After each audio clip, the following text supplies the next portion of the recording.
This is dash cam video, and I want you to watch the spotlight here. This is the car, and apparently it appears to be the gunman here to the left of the car, opening up this driver's side door with his left hand. Appears that he has something in his right hand. He's got a white scarf, and he's getting in a car. Again, this is according to guidance we have, without any tags. That said, that's all we have for now. As far as the timeline, is it after that initial shooting? Perhaps before Parliament? We just aren't totally clear. But Tom Fuentes, let me bring you in, CNN law enforcement analyst. Tom Fuentes joining me here. I mean, obviously there's a lot of question marks, but when you look at this video, does anything jump out at you, Tom? Well, the only thing that jumps out, Brooke, is that he doesn't seem to be in too big of a hurry. So I would say that he has not done the shooting yet. I think that maybe he got out to look at the place and then went back to the car. Maybe he moves the car.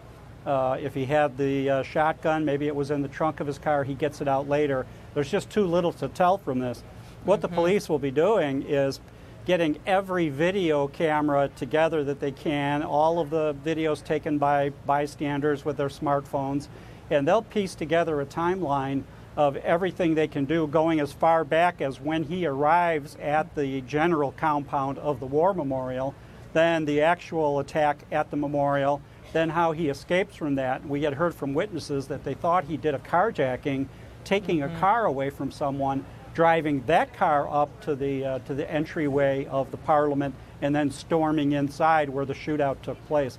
But they'll have plenty of cameras to look at, and they'll be trying to set those in a chronological order to piece together every second of his day leading up to the attack.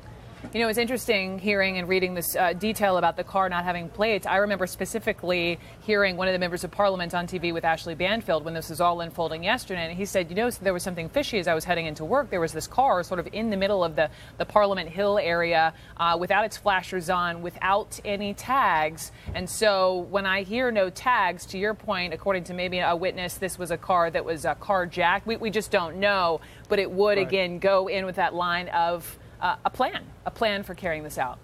That's true. And then the problem with so many of the eyewitness reports is it's not their fault, but they just don't realize in some cases what they're looking at and if it matters. And for example, that's why you think there's multiple shooters. In all of these cases, people after the initial shooting see other people running around with guns that aren't in uniform. Invariably, it's authorities, it's police in plain clothes, but to the average citizen, it looks like more bad guys. And so we had this with the Navy Yard shooting here in Washington recently, and we've had this in almost every other shooting. People see people running around with guns and think that there's a large group of bad people attacking the facility, and it may only be one and the rest are law enforcement.